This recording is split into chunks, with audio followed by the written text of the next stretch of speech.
Hi, gang. Coach Carp here. Welcome back to another exciting week of United States government. We're going to continue on the executive branch. We're moving into a new unit that focuses more on ways in which presidents in modern times have used presidential power according to the terms of the Constitution and, of course, under the system of checks and balances that we have. But before we get into that, just want to let y'all know that I've really missed each and every one of you. This is definitely not an ideal set of circumstance trying to interact with y'all via the internet and online through Canvas with our assignments. But we're going to do the best we can under the circumstances that we're faced with, and I certainly appreciate your good attitudes and your diligence in getting your work turned in, and it has not gone unnoticed. I hope you're using this time to just stay focused and keep a positive mental attitude and improve yourself, and just staying on top of things. We're getting really close to the end of the year. We've got some things that we're going to be talking about as the month of May unfolds, and so there's some things to be excited about. And again, just stay focused and stay positive, because this is a short season. It's going to pass, and it looks like, just from what I read and gather from the news, that there are some positive signs on the horizon and some reasons to really be optimistic. And I hope each and every one of y'all know that you're in my heart, you're in my prayers and my thoughts each day. I miss the time that we spend together each day. Each and every one of you are the reasons why I just really look forward to getting up each day and going to work. It's just the interaction that we have. Each and every one of you are what make my job exciting and fun, and just a fulfilling vocation. So I might be speaking to a future teacher out there. Who knows? And so anyway, before I forget about it, I do have a Zoom meeting. I've got the password and the account set up. So just make sure that you tune in. That's going to be on Wednesday, and some important things that we need to discuss. So make sure that you do log in and participate in that Zoom meeting. But anyway, this week what we're going to be looking at is just understanding and discussing why presidential powers tend to grow at times of national emergency. And of course, this is relevant to what's going on, with this COVID-19.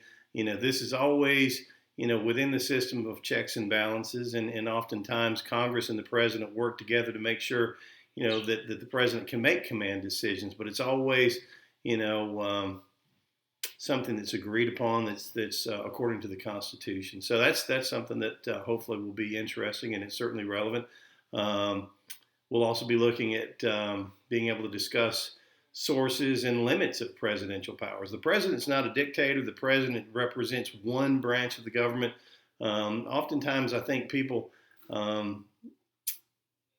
assume that the president has certain powers that he really doesn't have. And so, as citizens of the United States, it's very important to understand what the president represents, the job of the president that he's responsible for, but also limitations on the president's power, because, the framers of the Constitution were very concerned about the president having, a blank check in terms of his authority. So, that's something that's very important for us to all understand as United States citizens. And of course, y'all are going to be voting in this next presidential election, and being able to make informed decisions is really important for each and every one of us as United States citizens. And lastly, we're going to be looking at why each modern president defines certain aspects of the office differently. That's it's subjective. Each president, their views of the Constitution, the restraints contained in the Constitution, it's different. So oftentimes you can look at different examples within the 20th century and 21st century in terms of the way that a president deals with a situation, and you can say, well, he was within the authority of the Constitution, but he handled that different than maybe his successor would have.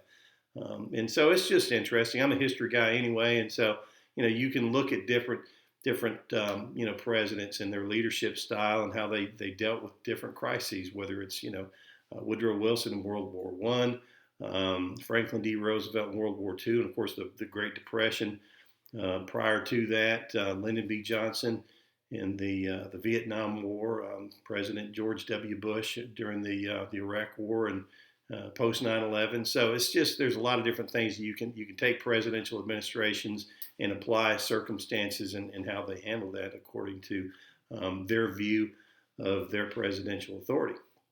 So that's what we're going to be looking at this week. I hope this feed finds you well. I hope that you are well, your family is well, and please know that you're in my thoughts, you're in my prayers, each and every one of you, and I dearly miss all of y'all. Anyway, just stay positive, stay focused, and use this time to improve yourself because it's going to pass, and before you know it, you'll be graduating and moving on to bigger and better things. So, meantime, Coach Carp out. Have a great week. See you.